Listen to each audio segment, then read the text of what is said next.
okay if I put it on? Yes, okay. Do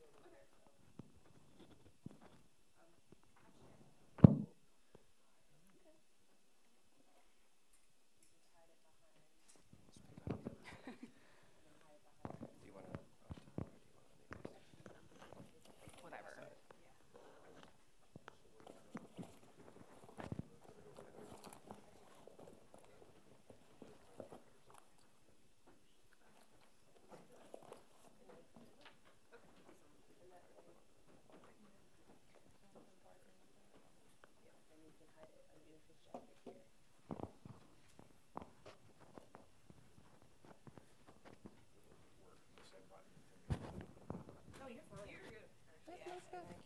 And then we have another one. Oh, I have one more mic for you. that's where we started. I just want to do it for you. Oh, thank you. All right, so now set a moment.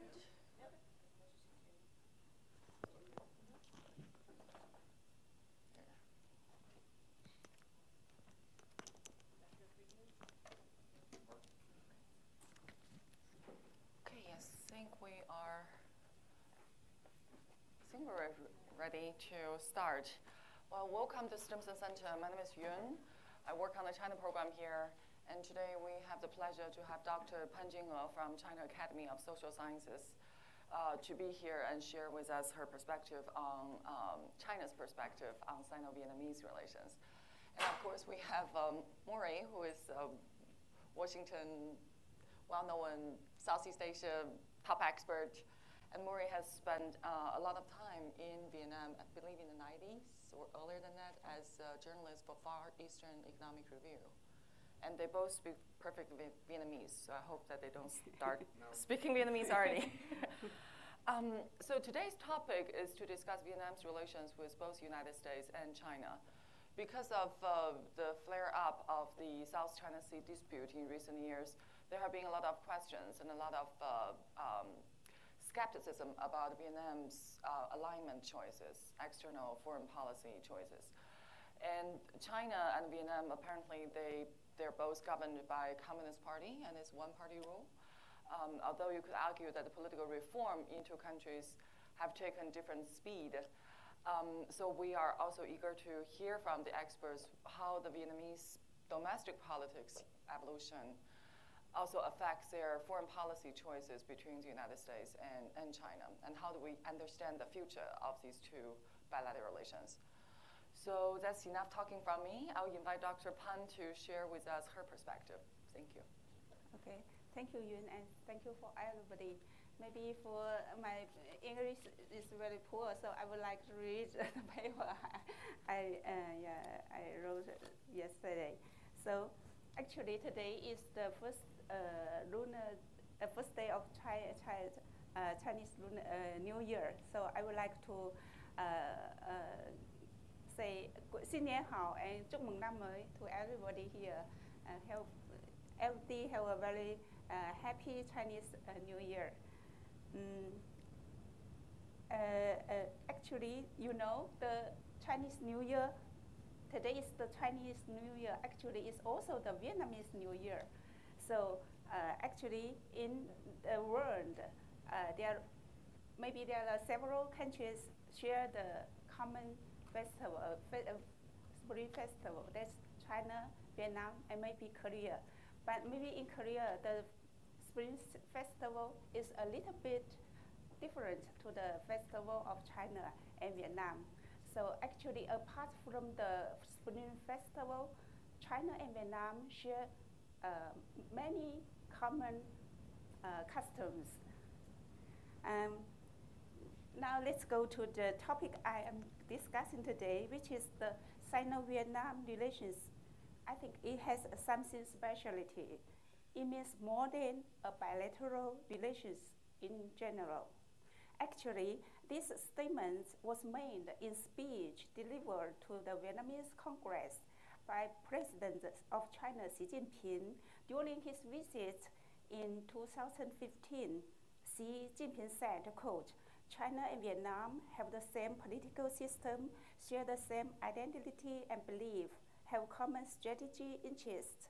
We should be good comrades of mutual trust and mutual assistance. The relations between China and Vietnam are beyond the common bilateral relations, which are all of more strategic significance. Actually, just a few days ago, on February 8th, Xi Jinping exchanged letters of congratulations on the new year with the General Secretary of the Communist Party of Vietnam, Nguyen Phu Trọng, to express greetings and best wishes to the people in each other's country. The two leaders both expressed their satisfaction over the development of the bilateral relations in the past year. In 2018, China and Vietnam will celebrate the 10th anniversary of signing the Partnership of Comprehensive Strategy, which is the most important of bilateral relations that Vietnam has signed with only two countries in the world, that's China and Russia. Then, how should we understand Xi Jinping's statements in the Vietnam Congress and the interaction between the two top leaders of Vietnam and China? I think it could be embodied in the following 3 points. The first point is Xi Jinping attached great importance to the relations between China and Vietnam. This indicates a good prospect for the Sino-Vietnam relations in the following years. Usually, the senior leaders' visits is a clear indicator for the health of the bilateral ties. That is why Vietnam and China leaders have reached a consensus of annually mutual visits. History shows that Chinese leaders' attitude play an important role in the bilateral relations of Vietnam and China.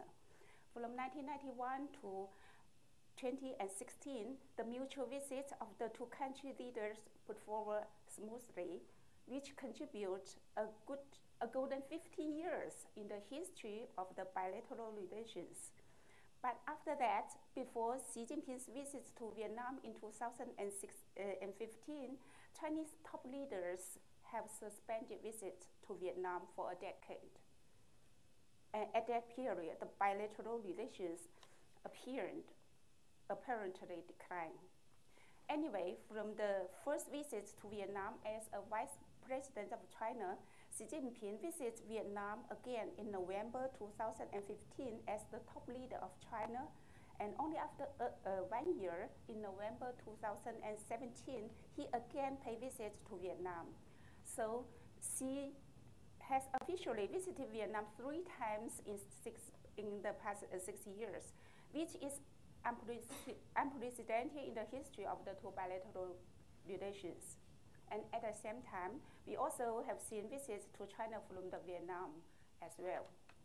During the high-level visit between the two countries, they signed a number of cooperation agreements. For example, when President Xi Jinping visited Vietnam in November 2017, the two countries signed 18 cooperation documents. Thanks to the active promotion of the top leaders of the two countries, the economy and trade relations between China and Vietnam have maintained rapid growth. China has been Vietnam's largest trading partner for 13 consecutive years by 1927. The total volume of bilateral trade has exceeded $100 billion, accounting for about 25% of Vietnam's total foreign trade volume. Its annual growth rate is above 20%. Vietnam has become China's 8th largest trade partner in the world, as well as the largest trading partner in ASEAN. The share of that in China's foreign trade volume is also on the rise.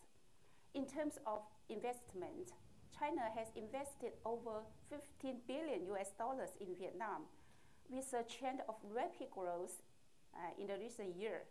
In 2017, Vietnam hosted more than 12 million foreign tourists. Among them, about 4 million are from China, an increase of nearly 50% over the same period of the previous year.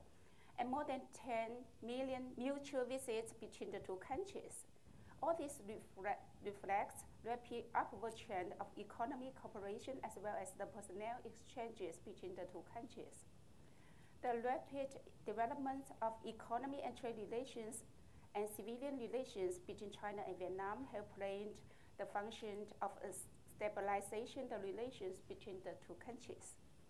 The second point is the Sino-Vietnam relations are crucial to the development of Vietnam. Vietnam always asserts that China is in the top priority of its foreign relations.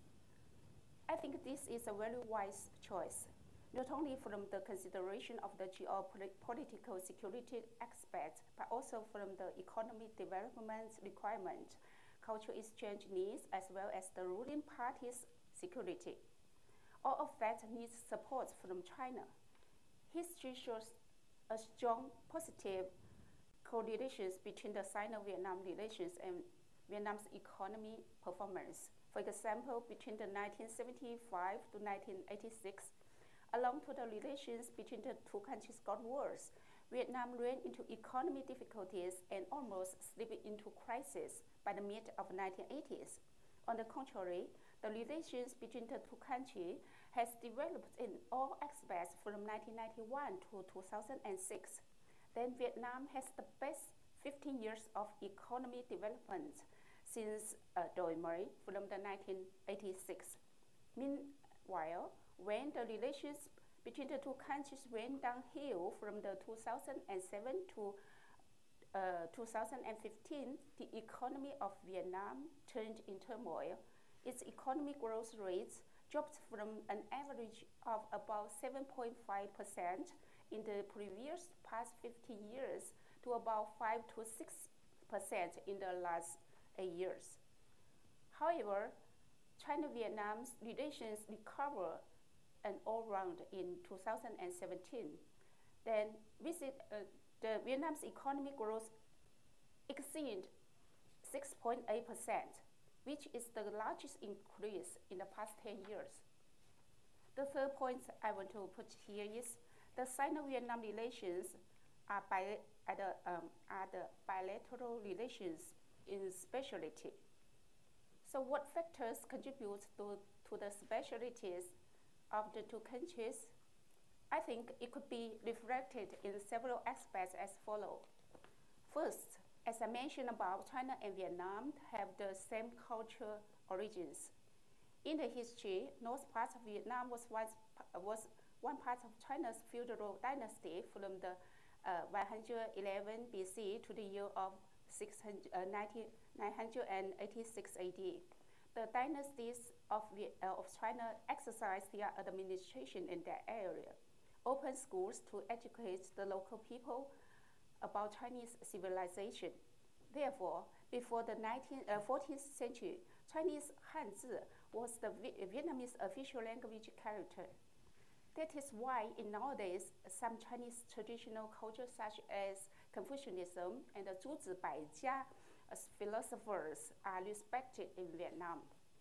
In the year of 968, Dinh Bo Linh established Dinh Dynasty and named the country as Đại Cổ Việt.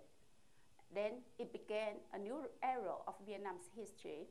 However, in order to obtain the protection of the feudal dynasties of China, Vietnam became one of the states of China's tributary system from 973 to 1885.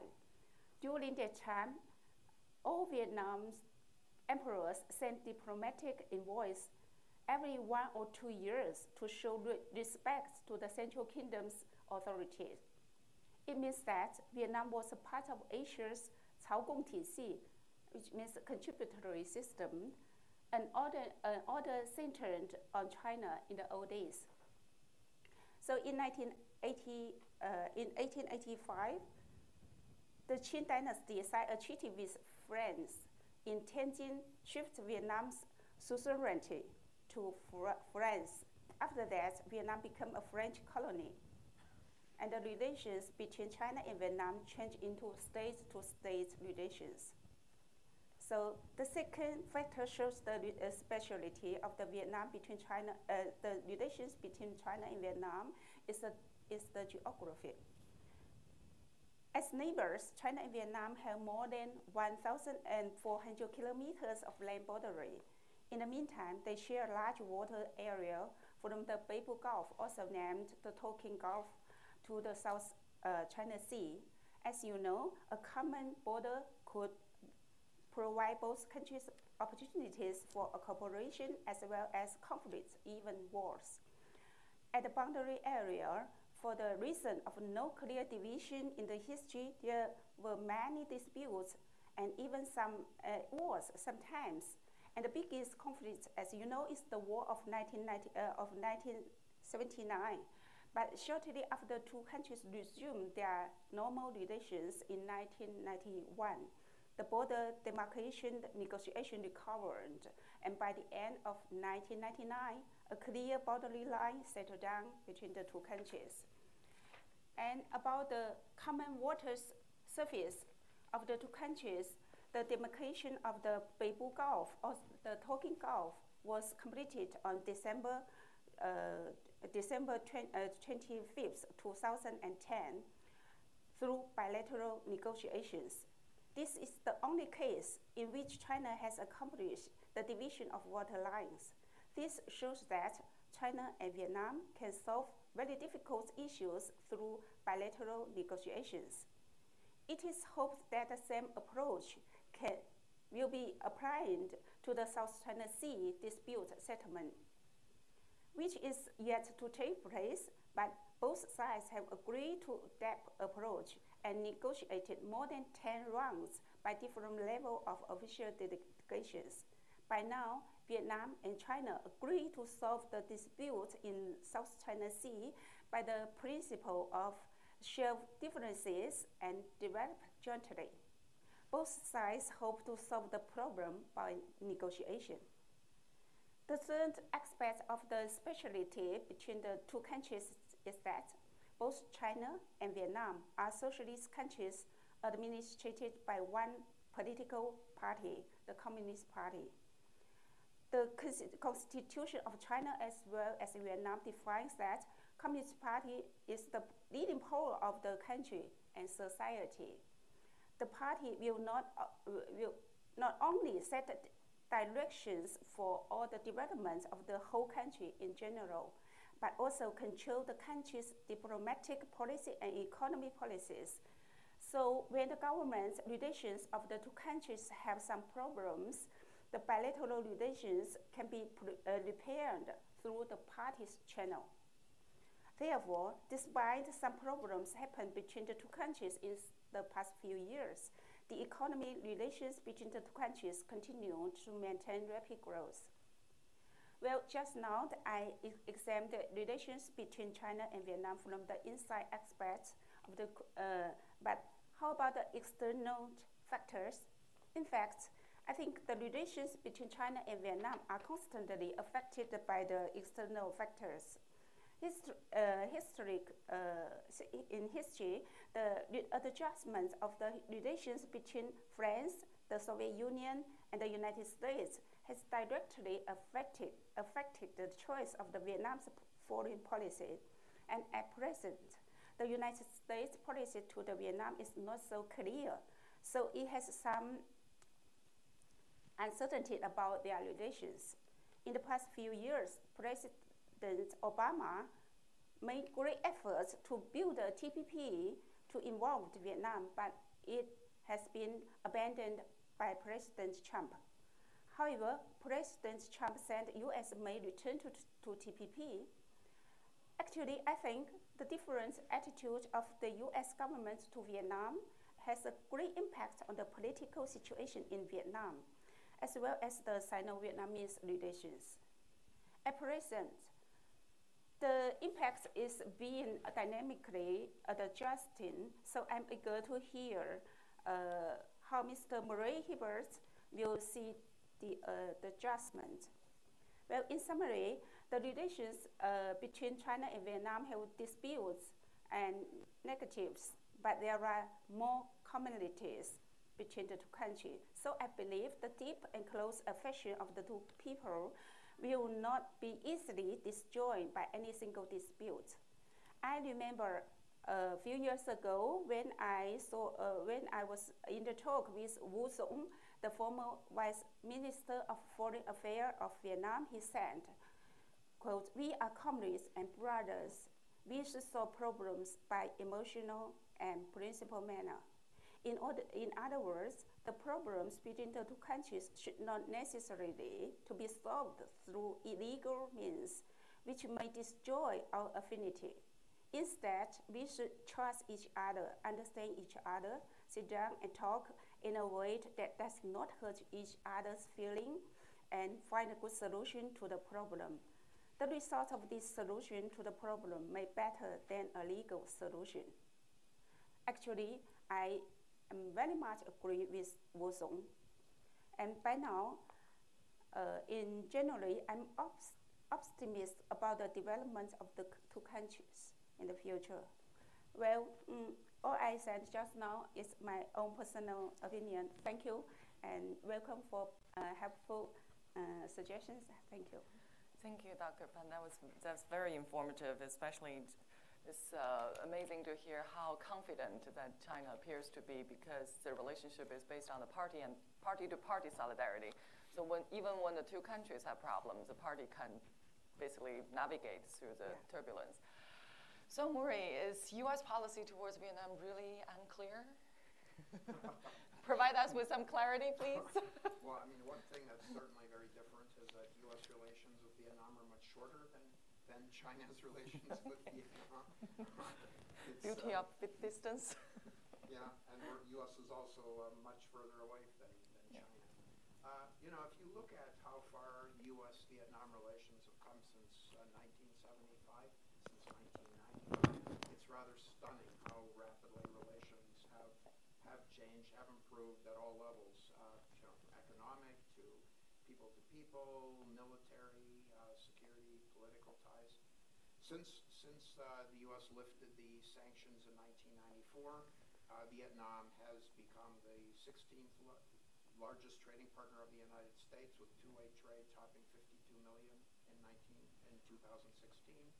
Politically, there's a lot of cooperation, even in very difficult issues like human rights dialogues. The two countries have dramatically stepped up defense cooperation, particularly since China moved the oil rig off the coast of Da Nang in 2014. The U.S. moved to lift the ban on lethal sale of weapons, and it announced that it would provide $18 million in aid to Vietnam to help boost maritime domain awareness. In 2015, the U.S. and Vietnamese defense ministers signed a joint statement, which is really governing defense ties in about a dozen different areas.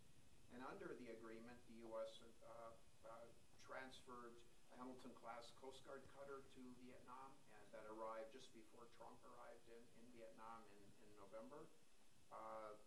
We had Secretary Mattis visited Vietnam in January, and in March, the USS Carl Vinson, an aircraft carrier, is going to visit Vietnam. Be the first U.S. aircraft carrier to visit Vietnam, maybe ever. I don't remember if any visited during the Vietnam War. I didn't look. So we had, and then during Prime Minister Phuc, the Vietnamese Prime Minister, visited here last May, and President Trump visited there in November. And one of the interesting things they talked about was in stepping up intel sharing between the two countries. And there's also been an effort by the U.S. and Vietnam to tackle legacy issues. We all hear about the search for missing in action soldiers. We hear about the cleanup of unexploded ordnance. And there's also an attempt by the U.S. to remediate areas that have been damaged by Agent Orange dioxin. So the airport in Da Nang was basically completed last year, and the two sides are now talking about the airport northeast of Ho Chi Minh City, Bien Hoa, that they're going to next. Funding is a bit of an issue. It's a much bigger project than was than Vietnam was. And then people-to-people cooperation, as I alluded to, has really stepped up. This year there are about 22,000 Vietnamese students studying in the United States, some with government scholarships, a lot of them funded privately. And the Fulbright University, first independent university that's got freedom of curriculum, is going to be opening in Ho Chi Minh City. It's sort of opened already, but it's had a soft opening, but they're in the process of building a new campus, and then that'll be a university that's basically funded a little bit by Congress and a lot by the U.S. and Vietnamese private sector, kicked in millions of dollars. So despite, I alluded to a bunch of different areas in which the U.S. and Vietnam are cooperating militarily. It's pretty clear Vietnam only goes so far. It might be for some of the reasons that Jin'e was talking about, but in terms of buying equipment, Vietnam has come to window shop, but it really hasn't purchased anything. If you ask the Vietnamese, well, you asked for years for this thing to be lifted, now it's lifted, why aren't you buying anything? They have sort of 2 or 3 explanations. One is U.S. equipment is very expensive. Buying in the U.S. is very complicated.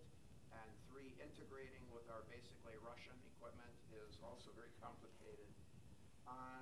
Beyond equipment, purchasing equipment, Vietnam still does largely limit U.S. ship visits. They can have several ships in one visit, but basically limits visits to one exercise per year, which is what it holds other countries to as well.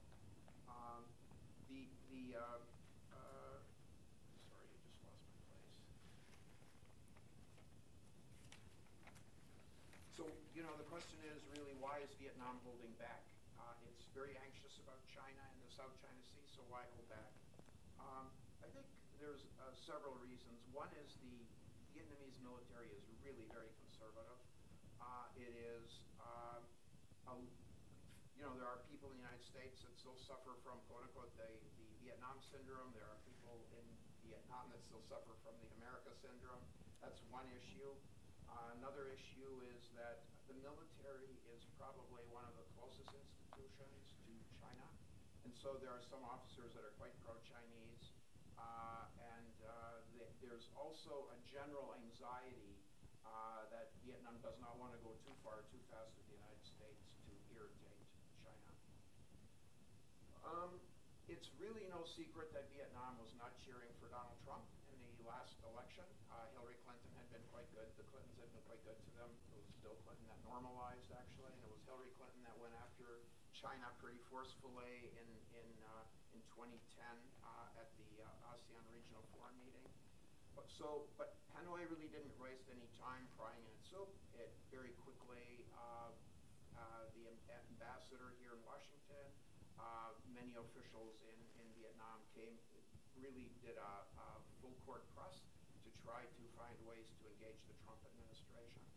And I think it would be fair to say that few countries have been as proactive as has Vietnam in terms of engaging Trump. And that would be one of the reasons why Prime Minister Winston Phuc was the first Southeast Asian to visit here, and also perhaps a factor in why Trump, beyond APEC, why that was one of the first countries that Trump, who was the first country that Trump visited in Southeast Asia. Despite all these things that have happened, it's fair to say that Hanoi remains a bit anxious about relations with the U.S. It was very upset when Trump pulled out of the Trans-Pacific Partnership.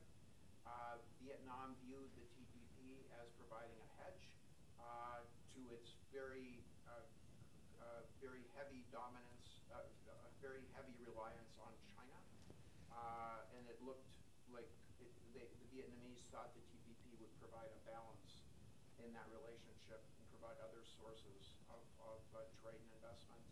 Beyond that, the reformers in Vietnam, economic reformers, viewed the TPP as an action-forcing event. They had to do a bunch of things to join the TPP, and those things now, they'll do some of them, but largely, I was just in Vietnam last month and asking officials credentials, and they're basically going to put a lot of the stuff that they committed to in the TPP, including opening up labor to the labor unions. They're going to put that on hold as a result of the TPP 11, the TPP 11 are not going to insist on some of these conditions.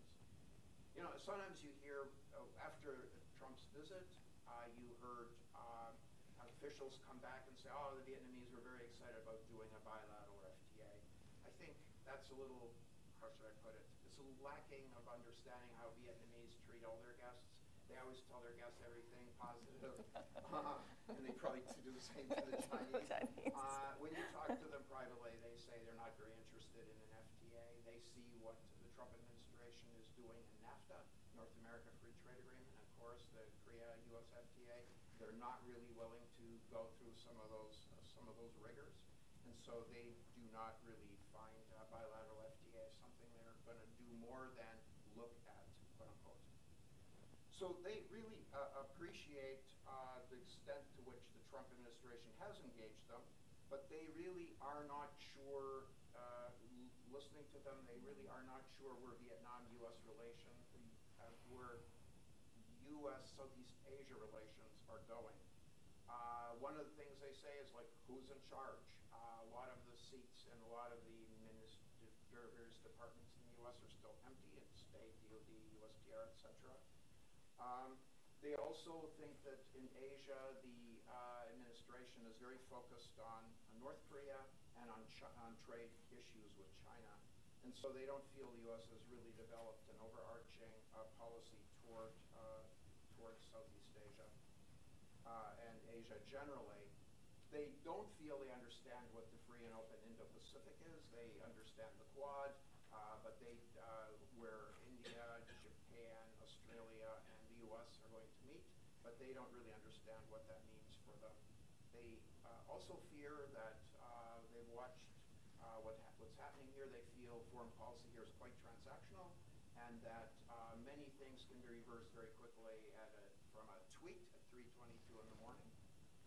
So they really don't know.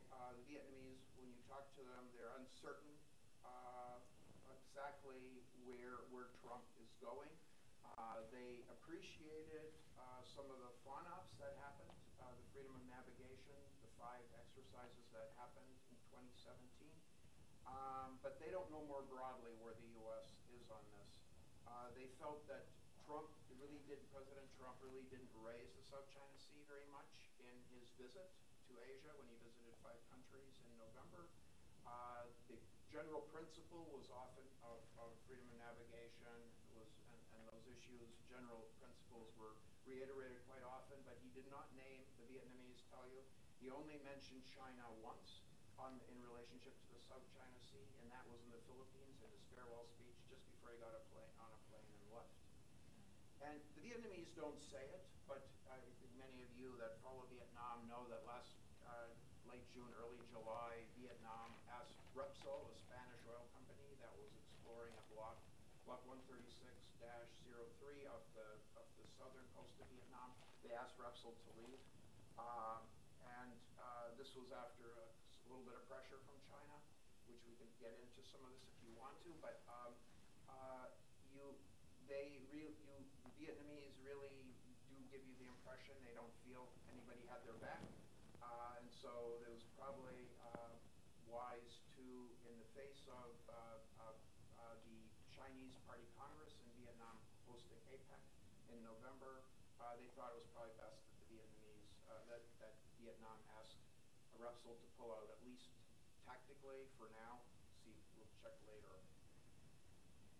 Despite the cooperation and the interest of expanding relations, Vietnam is not going to become an outpost of Washington or the United States anytime soon in Asia. The Vietnamese goal really is to balance relations between China and the United States. That said, Vietnam is clearly, in the eyes of many in Southeast Asia and Washington, has become one of the most strategic thinking countries, strategically acting countries in Southeast Asia. Maybe its only competitor is Singapore. Vietnam, when as China stepped up its assertiveness in the South China Sea, Vietnam really was looking to partner with the Philippines and was very appreciative when the Philippines brought the arbitral tribunal case against China. But with the election of Duterte and his decision to pocket the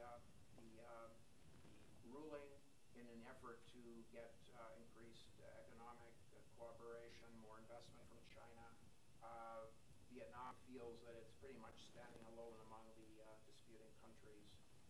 And I guess what I'll do is, Yun said she wanted a little bit of conversation about domestic politics. That's a big topic. It's almost a separate topic. But I think the one thing that has been in the news most recently is the corruption trials. There's 2 or 3 big trials going on at the moment. One in January sentenced a former Politburo member, a former head of Petro Vietnam, their largest state-owned enterprise. They sentenced him to 12 years in prison for corruption. And one of the other people that was sentenced in his group was also a former head of Petro Vietnam, but a guy who was taken out of a park in Berlin clandestinely, let you guess by whom, in late last year, and he was sentenced to life in prison. And that was an issue that has actually created some issues with the Germans, with whom Vietnam has been negotiating a free trade agreement with Europe. And Germany, which has probably been Vietnam's best friend in Europe, is now holding back a little bit out of irritation of the kidnapping of the official that was seeking asylum in Germany. Then there's another whole separate trial of 46 officials that are involved. Many of the others, the first group that I mentioned, were related to Petro Vietnam. There's also an Ocean Bank trial that involves, I think, 46 people that's going on now. It's a lot of charges of defrauding the bank. At one level, this is a campaign to tackle corruption, which Vietnam, like China, has been doing really since the beginning of time, I think, but at least since the beginning of the current regimes. But beyond that, it's also a bit of a political battle. You might remember before the Party Congress in January 2016, there was a real battle between the incumbent party chief Trump and the Prime Minister Nguyen Thanh Dung for who would get the top position. In the end, Trump won, maintained the position, and what the corruption trials are about, beyond tackling corruption, Trump is also trying to get rid of any competitors that may still be loyal to Prime Minister Dung. With that, I'm going to stop and look forward to your discussion. Thank you, Murray, for the really comprehensive and realistic assessment. Set our expectations right in terms of the how much Vietnam can really open up its domestic political liberalization, and also the U.S. Vietnam relations under President Trump. And with that, I would like to turn to Dr. Pan and ask you the same question. Because China, I definitely observe a lot of Chinese assessment about for example, the previous prime minister has been perceived by China as pro-U.S. And with his basically being ousted from the center of the politics, maybe the Vietnam's domestic political shifts also have implications for the Sino-Vietnam relations. Would you say that is correct, or is that realistic an assessment? Sorry, could you please again? 就是说那个，他们前阮富仲跟那个之前阮金勇他们之间的这个政治斗争，就是最后莫瑞刚才所说的对他们的这种外交政策上面是不是有影响？Okay. Okay, thanks for your question, Yun. And yes, I think actually I agree with Murray. In the January 2016, I think there was a battle about in the internal of Vietnam. So and finally, I think Zhang is the victor. Is the victor. 就是他 It's a winner. Is the winner. So I think from the beginning of 2016 to now, there are some. They have been in the struggle situation. By now, it's not concluded. OK， 我就是sorry， 就是目前为止，我认为他们的内部的政治斗争还是在继续，然后呢，这会对越南的对外关系会产生非常大的影响。So far, the political struggle within the Communist Party of Vietnam is still ongoing, and this political struggle has major impact over Vietnam's foreign relations, including that with China. 然后呢，但是总体上来看，我认为，越南的这种政治斗争呢，会受到美国和中国外部的影响，就是还是很大的。And on the other hand, the U.S. and China both have the ability to have an influence over the political struggle within Vietnam as well. 如果是说 TPP， 就 Trump 没有放弃 TPP 的话，也许越南完全就不是现在的越南了。Had President Trump not given up on TPP, then Vietnam today would be very different, and the politics would be very different within the Vietnamese Communist Party. 但是目前来看呢，尽管去年阮春福访问了美国，而美国的总统 Trump 也访问了越南，但是越南对于美越关系今后的发展前景并不清楚。So also last year, Fu visited Washington, D.C., and Trump visited Vietnam. So it appears that U.S.-Vietnam relations seems to be on a good track, but in fact, within Vietnam, people are unclear about where this relationship is going. 但是中国现在目前来说呢，就是对越南是非常的友好，尤其是去年 Trump 访问越南的时候，习近平同时访问越南，而且呢，就是说习近平呢，就中越之间已经在就南海问题进一步的合作达成了更多的协议。So that affected Vietnam's foreign policy options and choices. So last year, after 19th Party's Congress, President Xi visited Vietnam, and Xi himself has placed a lot of emphasis on relationship with Hanoi, and China and Vietnam during that visit reached more agreements on what to do about South China Sea. Yeah. 所以总体来说呢，越南应该是目前来说对中国得到来自中国的信心更多了。So in summary, Vietnam is now more confident about their relationship with China than the relationship with the United States. 所以这将会帮助阮富仲，可能对他的权力的集中会有好处。所以越南今后可能会发展的方向，我认为会朝着中国更多一些，向着中国更多一些。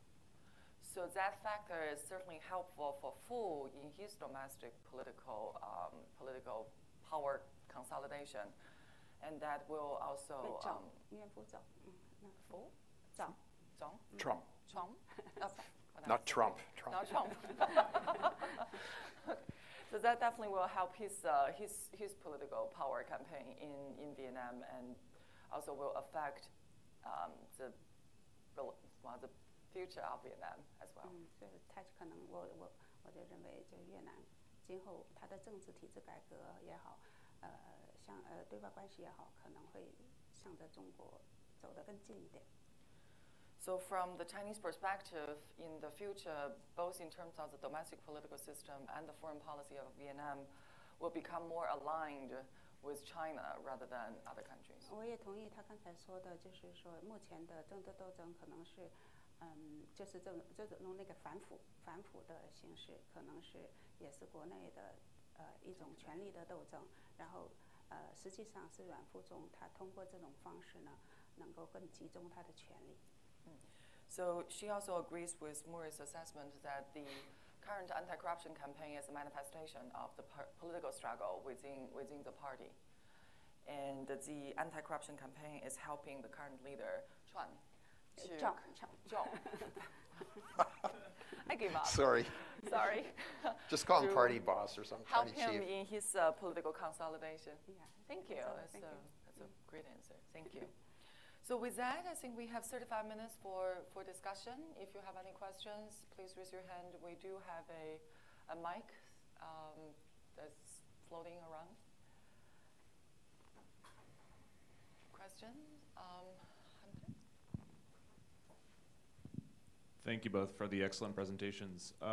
It's very interesting to hear that you note General Secretary Trong and the Vietnamese Communist Party aligning further with China, especially because here in Washington everyone is talking about U.S. defense relations progressing so well with Vietnam and hopeful about that situation.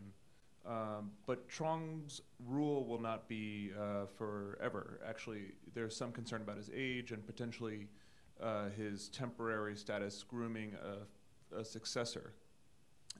Do you see potential for instability in the Vietnam-China relationship on account of Trong's limited amount of time at the top position, or will his camp win out and keep relations with China on track? Thanks. 大概就是说他会有多长时间以后会不变这个意思。他是说您觉得那个总书记对中国还比较亲切，但是在华盛顿的话，大家都关注美越的这个关系上升，而且他们觉得这个总书记待不了很久，而且他现在找下一代，所以这是不是跟您说的那个一致？ Yeah. Okay. Thank you for your question. 我认为这个就是越南，它非常巧妙的一直在处理着美国和中国的这种双边关系，而且呢，应该说处理到目前为止还是比较好的。 She believes that Vietnam has always been carefully balancing relationship with both U.S. and China, and so far the balancing is relatively successful. 然后刚才说的是美越之间的这种军事合作呢，我想在过去这几年的确是一种发展的态势，越来越近了。 So the defense cooperation between U.S. and Vietnam has been growing in recent years and is reckoned with in China. 但是我想这种美越之间的这种关系呢，就是对中国来说，会有一定的影响。但是中国的看待美越关系呢，也会是越来越自信了。对于美越之间的这种互动，也会就是更加自信了。 So this type of defense cooperation between U.S. and Vietnam certainly has a certain amount of impact over China, but throughout the years, China has also become more confident about its own ability in its relationship with Vietnam. So it has become more confident and more comfortable about U.S.-Vietnam cooperation. 就是刚才说的美越之间的这种军事的合作，我认为呢，在主要是越南的本身，它是需要一种，就是从它本身来说，它需要这种一种开放和合作，我认为是可以实施很正常的。然后与此同时呢，它会对就是越南国内的这种权力的安排会产生的，就是会产生一种反作用。但是呢，总体上来说，应该说，越南会控制这种合作，不会走得太远。比如说跟美越的。等一下。OK。你说反作用是什么意思啊？就说反过来影响它。Oh, okay. So Dr. Pan is saying that it is understood that Vietnam needs defense cooperation with countries other than China, and it is normal for Vietnam to have that demand. But this type of defense cooperation also has its impact over the domestic politics in Vietnam. Okay. 就是说，比如说，我认为像美国的航空母舰去访问越南，可能中国的航空母舰不久也会去访问越南，这是一种平衡。然后这呢，可能就会对越南来说，我认为它很巧妙，重新再组织一下这话，就是说美国的访问，可能中国也会去访问，所以这对它的内部来说不会有太大的影响。So just now, Maury mentioned that USS Caravanserai will be visiting Vietnam in March. So her speculation is that after that visit, the Chinese aircraft carrier will also visit Vietnam in rather quickly. So this type of balancing act within Vietnam has been ongoing, and so the end result is it does not really affect the external alignment of Vietnam very much, because Vietnam does things for the United States and does things for China. 就是总之一句话就是说，我认为越南会平衡好这种来自美国和来自中国的这种影响。So she believes that Vietnam will balance the impact or the influence from the United States and from China rather well and rather successfully. Thank you. Sir, please. Oh, there's a mic. Can you comment on areas in which the interests of the three countries that are under discussion today, China, Vietnam, and the U.S., might actually align? Obviously, the description has been of balancing and of the conflicts that might exist between the two countries, the U.S. and China in particular. But are there areas in which the interests of the three countries align and which might serve as a basis for better relationships among the three? Oh boy. Obviously, there might be some things that could be done in the South China Sea. One of the big areas, of course, is that the fish stock is being badly destroyed in the whole South China Sea by everybody, and fish are not like oil or hydrocarbons. They don't sit under somebody's continental shelf and then move to somebody else's, right? They actually move all the time. So that might be one area they could cooperate. The other area in which they probably need to cooperate is, which Yun's colleague here, Brian Ehlers, works on much more, is the whole Mekong issue, where obviously there's a lot of damming happening, both inside China with 6 dams and many more under construction. Also, China building dams in Laos and Cambodia. It's going to have a huge impact on Vietnam's Mekong Delta, which is effectively the rice basket of Vietnam. So that would be, talking about how to control that water and ways to mitigate the damage might be another area to cooperate.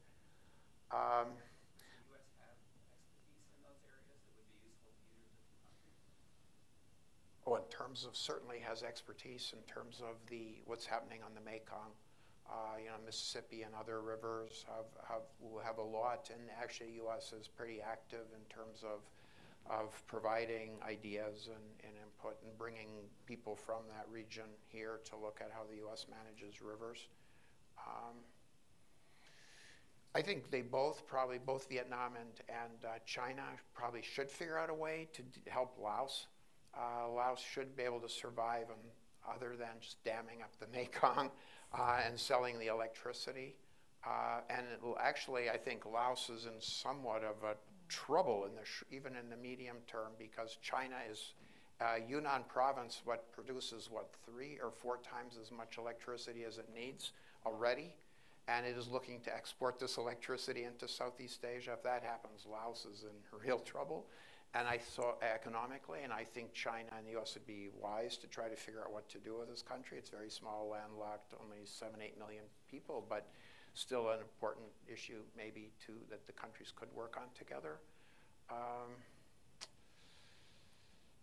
I'm having a little trouble thinking of a lot of areas because in some ways the areas that U.S. Cooperates with Vietnam and China cooperates with Vietnam are to balance the other guy out. Especially in the South China Sea and even economically. So the areas are not that. The other area, of course, is that's a problem in all of mainland Southeast Asia is drug-resistant malaria, which is a huge problem. And if this spreads, it can end up in Africa, and God help us all, we don't know what'll happen. That would be another area they could cooperate. I'm sorry, I'm making this up as I go because I don't sit around thinking about this one very much.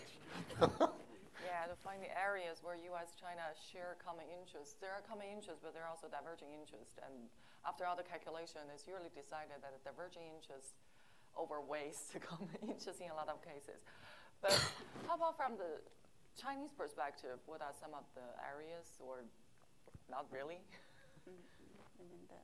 就是从中国角度来说，这个有什么利益一致可以合作的地方？ Actually, 我非常赞同那个莫瑞先生，可能是在首先是水资源合作这方面，我认为是可以探讨的。 So she very much agrees with Murray that first of all, the water issue, the water resources issue can be on the top of the list, can be discussed. 就是刚才说到的这个中国可能上游的这种和老挝之间的水资源可能产生了一定的不好的影响，但是目前有一个合作机制叫做中国和其他下游的5个国家叫蓝莓合作机制，这个就是说要进行合作，要解决这个水资源的问题，这是一个已经启动了，而且效果非常良好的合作机制，希望大家了解这个信息。 So she recognized that in terms of the water resources cooperation between China and Laos, there have been negative impacts.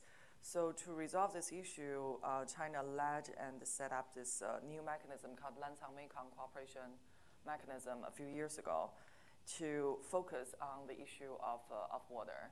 And so far, the Chinese believe that the impact has been positive. It has been a good cooperative mechanism. 比如说，在去年的时候，就是下游越南的时候，它的海水倒灌就是少了海水倒灌，对越南的那个水稻或者植物产生很严重的影响。然后中国请求中国上面放水，后来中国就是打开上游的水库，然后这对于越南的农业生产带来了很良好的影响。这个对越南呢也是产生很好的一个。 So one example between China and Vietnam last year was that last year in lower Vietnam, the seawater was reversing and affected the agricultural production of Vietnam. So Vietnam made a request to China to ask China to release more water from the upper stream, and China did grant Vietnam that request, and it had a very good impact over the agricultural production of Vietnam last year. 还有一点，我觉得是在南海问题上，我们可以尝试合作，探讨合作。比如说，我认为，比如说这现在就是其实航行自由，我认为中国就是中国也是同意的，越南也是同意，美国也同意，但是只是说内部现在有不同的意见，但是这个大方向是一致的。 So Dr. Pan is saying that the issue of South China Sea could also be an area of potential cooperation. And my question is, for example, and she said that, for example, on the issue of freedom of navigation, so the two countries actually all agree that the countries should have freedom of navigation in the South China Sea. But it's just internally they have different opinions. But in principle, they all agree that FONGOP should be respected in the South China Sea. So they could have discussion on that. 对，我就是说，在这方面其实大的方向其实没有矛盾的，只不过在具体的做法上，我认为中美之间如果是在南海问题上达成了一个非常就是很宏观的这样一个方向的话，这会对南海问题的解决是非常有利的。 So she believes that the overall directions of the three countries of FONGOP is the same, but it's, the problem is with the details and with the styles and with how things are carried out. So if they all agree that eventually they want to have a positive direction where everyone agrees, then they need to have discussions about it. 谢谢。Okay, more questions? Gentleman here, please. Hey, good morning, everyone. Derek Grossman with Rand Corporation. Murray, you had mentioned something interesting about the Vietnamese military being pretty close to the Chinese military. I thought that's what you had said. And in my research, I found that it was actually more party to party, being very close. And in the Vietnamese military, their morale is pretty high, and they're kind of unified around this idea that China is increasingly threatening in the South China Sea. So I was wondering if maybe you could expound upon that a little bit. And a second question, there was a recent report that the Vietnamese accepted coal from a third-party flagged ship that was coming from North Korea. And I'm wondering what you think about that. Was that purposefully done, or is it related to some kind of corruption issue? I mean, purposefully in terms of the Vietnamese government knowing that they were doing that, or was it more of a low-level thing involving corruption, or is there a different explanation if it's true? Thanks. I'll answer the first one first because I know almost nothing about it. I mean, I saw the press reports, but I do not know what caused that. Vietnam and North Korea used to have pretty good relations. Those have really deteriorated a lot. And the Vietnamese government and a lot of its officials were absolutely livid about the recruiting of a Vietnamese woman to be involved in the killing of Kim Jong-nam. In fact, one of the recruiters had been a student at the Diplomatic Academy in Vietnam, so he is known. He was the son of the ambassador. So I don't know what's going on there. Vietnam had committed to implementing the UN resolutions. A lot of countries are ending up with stuff that I don't know that they knew that was actually going to come. On the military, yes, the military I think has a dualistic view of China. On the one hand, like you say, there's a lot of anxiety. And then you also have to talk about which part of the military you're talking about. The Army has different views than the Navy, obviously, and the Coast Guard. Historically, they had quite a bit of cooperation during the war, the Vietnam War, with the U.S., but there was also a lot of problems where China quite often would interdict the military hardware that was coming from the Soviet Union at that point. So there's anxiety about that. Obviously, the 79 war was an issue, and the 88 battle over South Johnson Reef was an issue. But in many ways, the military, a lot of them have studied there, and so there is a sort of a dualistic, sort of positive on one hand, but very distrusting on the other hand. It's interesting that despite all the different exercises that the Vietnamese now do with the Americans, I did some research on this a few months ago, and there have been 54 major exchanges between 2010 and 2016 between the Vietnamese and the Chinese militaries. Only 2 were exercises. The other 52 were talks. Which is actually, China really does have more talks with militaries. It's true with Indonesia, Myanmar, et cetera also. It's interesting if you look back at and this is, not totally confirmable, but when the Repsol incident happened off the coast of South Vietnam, the Politburo met. And what you hear from people in Hanoi, obviously this was never reported in Yunzhen newspaper. What you hear from people in Vietnam is that the Politburo voted, and 2 people voted to leave. One was the party chief Trump, and the other was Minister of Defense Lick, and they pulled out, despite the fact that the others voted to stay. And they describe it as a tactical move. The party, interestingly, I've spent some time talking to the party in the last year, and they have a very complicated view of Vietnam also. We should not forget that party chief Trump, who is the party chief, not like Xi Jinping, who was president and party chief. Trump is only party chief. He came here in 2015 and met with President Obama at that time, which was a pretty big deal and really showed some more of the complexity of his feelings about China, I think. So I think the party says they will tell you that when the oil rig incident happened, they tried party-to-party channels, and for 2 or 3 weeks, the party would not answer any phone calls. That told the party, and I don't know if Dr. Pan may just totally disagree with me, but that I hear people in the party saying, you know, yes, we have the party-to-party ties, we meet quite often, but when difficult issues come, we often can't resolve them at the party either. So it's gray. There's no black and white, I don't think, in either case. That's a great answer, and I want to hear Dr. Pan's response to that in terms of the party-to-party and the military-to-military, and also how genuine is the party-to-party channel, and how effective is it in solving difficult problems? 就是他提的那个问题是两军跟那个两党，然后莫瑞就说981那时候，然后他们使劲打电话说咱们这边使劲不接。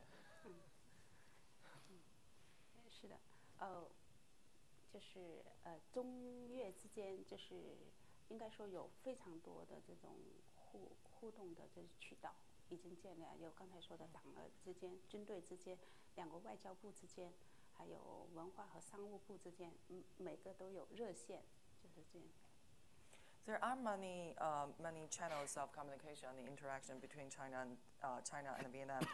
There's military mill-to-mill. There's party-to-party. There's foreign ministry to foreign ministry, cultural ministry to cultural ministry, and commerce ministry to commerce ministry. So they all have hotlines.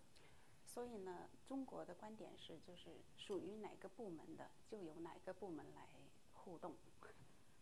China's view is each department or each government agency will be responsible for the communication over the specific issue under discussion. 比如说，在刚才说到的2014年的这种两军在就是在海上的这个钻井平台的事的时候，实际上并不是说总书记这边不接电话，按照中国的那个来说，应该是首先是两个部门之间先协调沟通，然后再到党之间。那应该是什么部门啊？就是两国的，比如说商务部啊、海岸的合作部队啊、军之间。So from the Chinese perspective, on that oil rig 981 incident in 2014, from the Chinese bureaucratic point of view, or from the Chinese government point of view, that issue should be first discussed between the two government agencies in China and in Vietnam that's specifically responsible for that issue. And I followed up asking her what agency would that be, and she said it's Ministry of Commerce and the agency that's responsible for maritime security. So they should discuss first rather than go directly to the party-to-party channel. 对，所以一般来说，这个最后是都走完程序，然后就最后才到党的总书记。所以呢，实际上后来呢，比如说到8月份，越南就派出越共中央特使来中国，然后见中国的那总书记，然后这事就达成了。就是有一个解决的方案。So there's a chain of command and there's a chain of communication.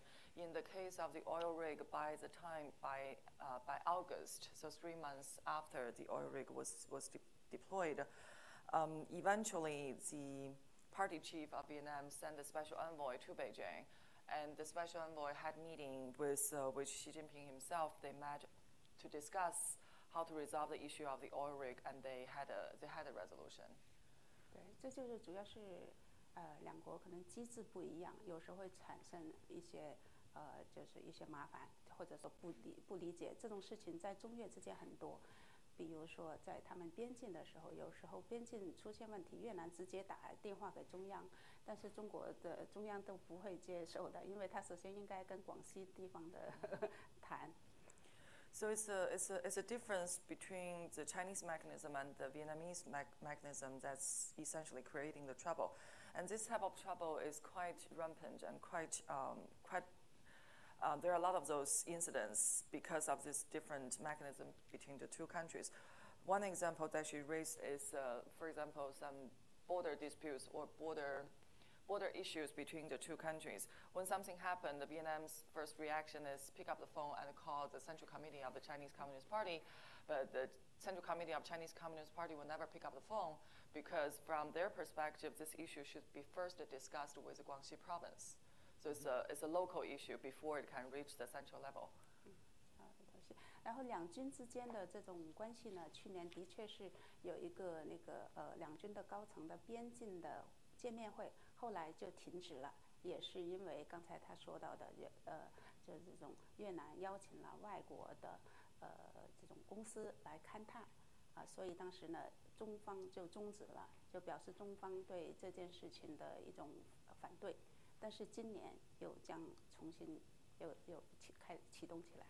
So on the issue of the mule-to-mule relationship, so last year the two militaries had a mechanism that they were supposed to meet at the border to discuss issues of common interest. But China in the end canceled that meeting, or China did not participate, and the reason was that at the time, Vietnamese government invited foreign companies to explore and do some exploration in the South China Sea. And in order to express China's opposition to that policy by the Vietnamese government, the Chinese PLA did not participate or did not have that meeting with the Vietnamese military. But this year they're going to resume that meeting on the border. Yeah, Thank you. More questions? Here, please. Thank you. So you discussed that with the cancellation of the TPP and the inauguration of the Trump administration, Vietnam hasn't really been getting exactly what it wants from the United States. It doesn't know where the relationship is going. And you mentioned that China is very confident in the bilateral relationship with Vietnam, improving and continuing to grow. So I've got two related questions. One is, what would be the Vietnamese wish list in terms of establishing its relationship with the United States?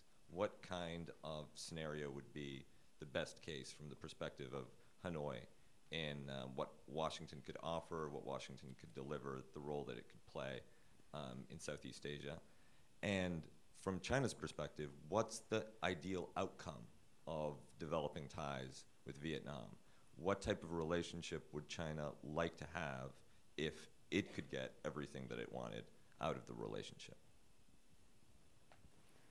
So what does Vietnam want from U.S. and what does China want out of Vietnam? I mean, as Dr. Pan said, about 25% of Vietnam's trade is with China. It's growing very fast with the United States, that's for sure. But Vietnam gets so many of its inputs from China that it feels, and a lot of it is exported, so it's inputs for garments, the thread, the cloth, everything. Under the TPP, that would have changed very phenomenally, and the Chinese entrepreneurs even realized this. So as the TPP progressed, Vietnamese companies increasingly were setting up shop in Vietnam because they wanted to be able to access the yarn forward provisions, which means to get cheap tariffs for goods coming in the United States, you had to buy the inputs from another TPP country. But they feel, Vietnam really wants more balance in trade. And it can get a little bit of this from Japan, from Europe, but it really wanted the U.S. to play a more active role. That's one key issue. I'm trying to think of, I mean, they would just like to hear, and the Vietnamese are, you can see where they're living and the difficult environment they're in. China is only 90 kilometers from Hanoi. And it's funny, you are in Hanoi, you live in Hanoi, and every morning they look out to see what China's doing. And you go to China, and they don't even know where Vietnam is.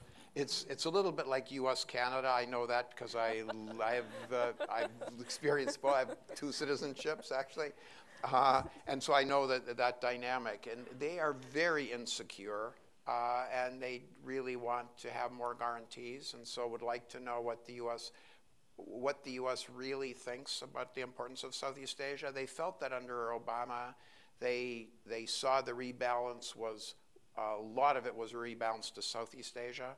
They're now not sure where Southeast Asia fits. They are constantly worried, and I tell them this is crazy, but they're very worried that China and the U.S. are going to make some deal. They've had this happen to them before. It happened with Nixon, right, in the 70s. They're very worried that China and the U.S. will make some kind of a deal over North Korea that will involve the South China Sea. And they panic about it, and I don't think they need to worry about it, but they think he's very transactional, and that might be something that they would that could happen. So that I think those are the economic balance, just a general U.S. more engagement in Southeast Asia. The U.S. Southeast Asia is in a very different place than it was in 2011 when the Obama administration began the rebalance. Southeast Asia was very engaging, very outward-looking, very strategic. So you had big changes in Myanmar happening. You had Thailand was pre-coup. Malaysia, Najib wanted to have good relations with the U.S. You had a outward-looking president in Indonesia, and you had Aquino, who was quite outward-looking in the Philippines. That has all changed. Everybody is staring in their own navels right now in all the countries I listed except Vietnam and Singapore. And so they feel like Southeast Asia is drifting and inwardly focused, and so they don't really feel a lot of camaraderie, isn't the word, feel a lot of support, and they don't find a lot of, it's difficult for this very inward-looking, very grouping to actually engage the United States easily as a grouping. It's everybody for themselves, right? So that's a problem in the region for Vietnam. It's not, but it does affect relations with the United States. Okay. So what does China want? Okay. Yeah, you raised a very good question. Thank you. 首先，我讲一下那个中越关系，就是刚才我讲的，它就是因为它是一种很特殊的关系哈。我再说一遍，这个就是它是一种很特殊的关系。从越南来说呢，就刚才那个莫瑞先生讲的，他对中国有担心，就是一直从历史上老觉得好像中国会入侵越南，有这种担心。这是一方面。So from she believes that your question is a very good question. What does China want? So the first thing she would like to say is that Sino-Vietnam relations is a very special relationship. So Vietnam has concerns about China. Historically, there have been experiences, and Vietnam is always concerned about the Chinese invasion from the north. 所以越南呢是从越方来说，他希望中国给他保证，以后就是说比如说。越南领导人曾经向中国的领导人提出来，是不是以后在两国关系中，达成一点，就是说以后不用武力来解决两国之间的这种矛盾，他提出了这一点。So what Vietnam has been demanding or has demanded from China is a guarantee. So there have been Vietnamese leaders raise the issue with China that whether China and Vietnam could reach an agreement that within the bilateral relations, force would not be used to resolve any of the conflict or any of the issues. 但是呢，从中方来说，因为中国只能说我们的国防政策都是防御性的，但是不会承诺对任何国家放弃用武力来解决问题。这只是，但是我们强调的是，我们是一种防御的国防政策。But that is not in line with China's defense policy, which China will say that China's defense policy is defensive in nature, but China will not make a promise that China will not use force against any particular country. 但是总体上来说，我认为中国的希望越南是怎么样的关系呢？我认为就是说和平和发展，就是交流互动，同时呢，在南海这种争议问题上达成一致。刚才说的争议问题通过和平解决，同时南海可以共同开发、合作利用南海的资源。So what does China want from out of Vietnam or out of this bilateral relations is that while China wants peaceful development and they want communications and exchanges, China wants to resolve the disputes in the South China Sea and in the ideal format of joint development. 目前实际上就是说，中越之间可以说，除了南海的领土的争议以外，没有其他问题的争议。南海的领土主权问题的争议以外。It is safe to say that between China and Vietnam, the only dispute, there's no other dispute within this bilateral relationship other than the South China Sea dispute. 而且这个问题呢，目前两方也已经就是同意了，我们可以通过协商谈判来解决，而且达成一致，说要共同开发。所以我想，这应该目前来说应该是中方希望的，就是这样，就是共同开发南海的资源，共同合作，同时经济上互动，两党的关系也继续保持互动，两国之间的民间的外交正常的互动，这是很好的一个状态。So far, China and Vietnam recently has reached the agreement that one, the South China Sea dispute will be resolved or will be discussed and through negotiations as a platform. And secondly, in principle, the two countries also agreed to the format of joint development. So from the Chinese perspective, they want negotiations, they want joint development, they want economic cooperation, and they want the party-to-party relationships to grow. 应该说这就是中国想要的。我认为只要是南海问题能够解决好，有一个协商的一个办法，那就没有其他问题。So that's what China wants. As long as there is a negotiated solution to the South China Sea issue, there's really no other issue between China and Vietnam. Catherine, you have been very patient. Thank you both for your very insightful remarks. I have a couple of questions, but I would just, because of time constraints, I would just shorten it to a very simple one. So the first one is the Belt and Road Initiative has had a lot of discussions throughout Southeast Asia. So I'm wondering what's the first reaction for Vietnamese public? Is there a difference between elite class and then the middle class and the general public, or not? 所以我的第一个问题是说，就是那个中国的一带一路的那个新的那个大方针，然后对越南有什么影响？然后越南的一般民众有分精英，然后中产阶级，还有就是一般大众，他们对这个政策有什么就是看法一样还是不一样？ And the second question is, towards China, do public opinions differ from political elites? 在就是对中国的这个观感。就是一般越南的那个大众，他们跟就是譬如说政治精英对中国的观感有没有什么不一样 ？Thank you. Thank you. Wow, great Chinese. You want to go So on the Belt and Road, it's really pretty interesting that really not much is happening on the Belt and Road vis-a-vis Vietnam. Obviously, we see what's happening in the railroad in Laos. We see what's happening in Thailand. We see what some of the efforts are maybe in Myanmar with Chak Piu, the port and the industrial park. In Vietnam, although China is a major investor, there's really, it's noteworthy how little is happening on the Belt and Road.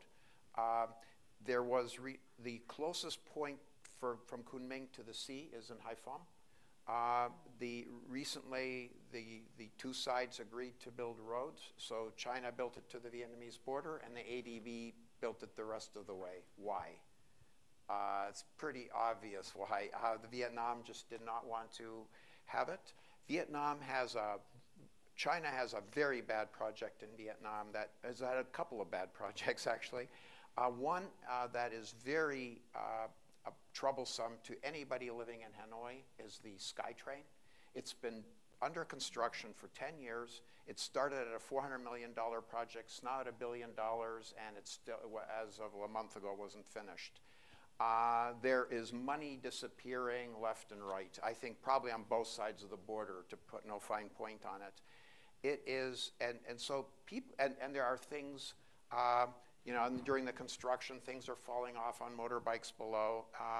It's really, it's a worst poster child for Chinese projects in Southeast Asia, I think.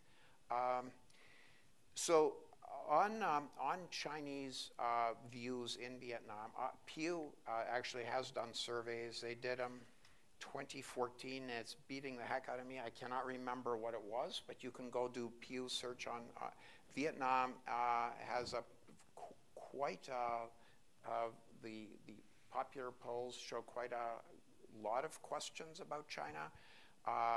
You notice when incidents happen.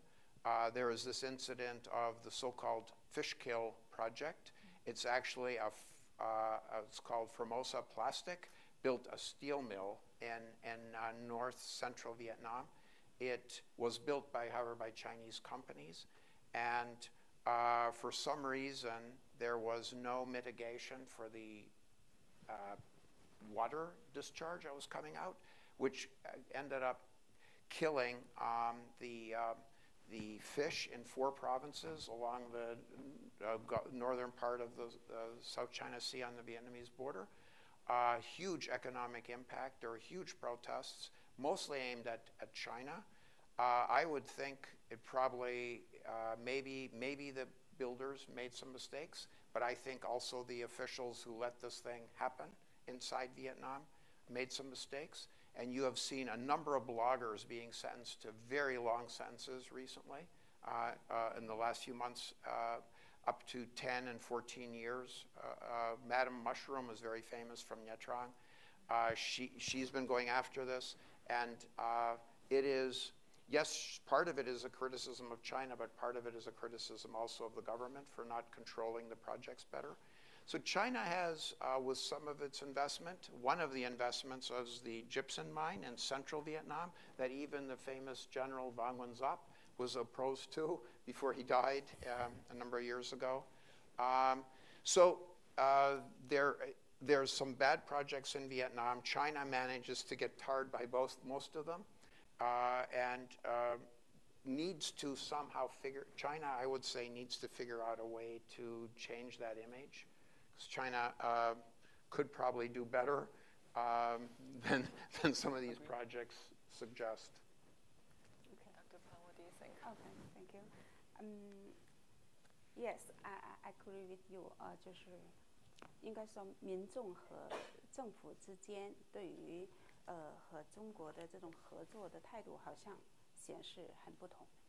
So she agrees with Murray that Between the general public and the government, they have very different attitude about the cooperation with China.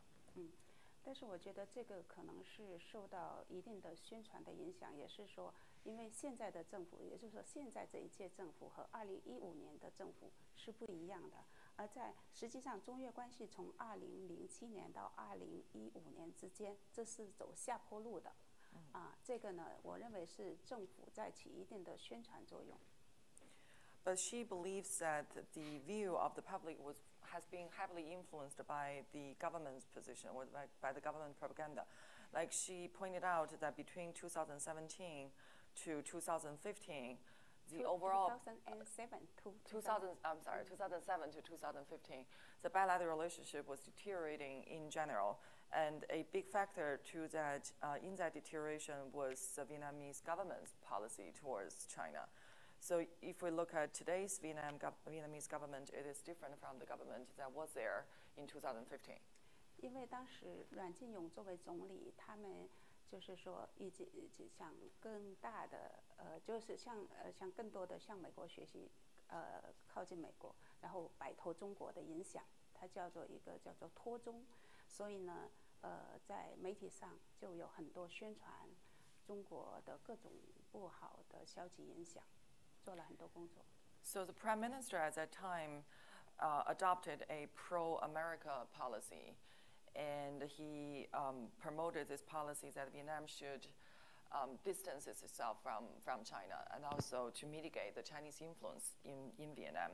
So as a result of that policy, the government facilitated a lot of anti-China propaganda and China hostile or China unfriendly messages through the media and through the government's policy. So that was a main factor.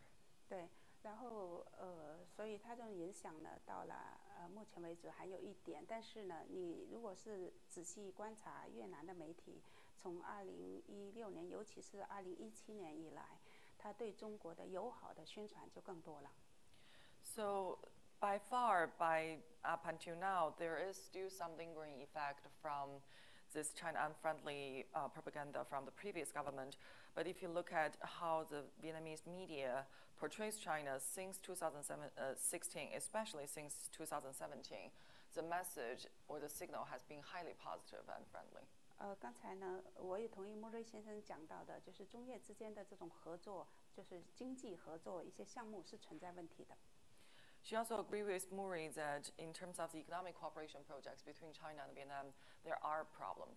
就是中国的公司有时候呢，就是不够遵守地方的法规，有一些就是按照就比如说可能有些 corruption 里头，然后所以导致了一些项目，比如刚才提到的这个河内的一个高铁项目，拖了很长时间都没有解决。So it is not rare for Chinese companies not to follow the local laws and regulations. And in the case of Vietnam, there have been corruption in projects, and the SkyTrain project in Hanoi has been dragging on for quite a few years, and so far there's still no solution. 到现在已经有解决了，所以在今年内将通车。Oh, so now there is a solution, and Yes. It will become operational this year. Yeah. We'll see. That's the report. Yeah.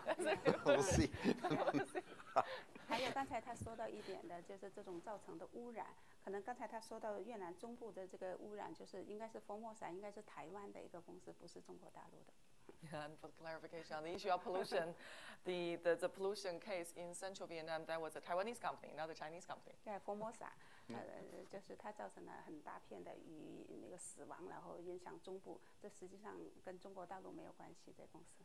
So the death of the many fish in that region was not because of mainland China. 那么我想说的，刚才说到“一带一路”的合作，我觉得是有一个，就是中国刚才说到，中国要把中国的一带一路和越南的两廊一圈，两廊一圈，这是越南就是刚才提到的两条铁路，就是从昆明和从南宁到越南的海防市，修两条经济走廊和中国的这个“一带一路”结合起来，现在两国已经就这个方面已经达成一致。So in terms of the BRI, Vietnam has its own strategy called 2 corridors and 1 circle. So in terms of the connection between these two campaigns, China has offered Vietnam to build 2 railways, one from Kunming, the other one from Nanning, the capital city of Guangxi province, to Haining of Vietnam, 海防。不是 offer 他们是合作，就是我们提供资金，然后越南那个合作吧，两廊一圈是越南的战略。Yeah, so it's a Vietnamese strategy, and China raised the issue of raised a proposal of cooperation. So China will provide the financing. Yeah, 然后呢，中越之间现在还有合作，就是跨境经济合作，在中国的广西和云南和越南的5个。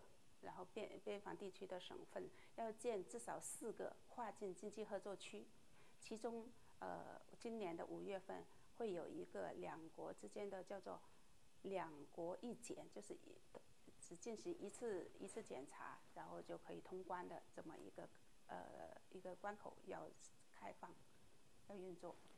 And also between China and Vietnam, one future area that China is currently pursuing is cross-border economic cooperation zones.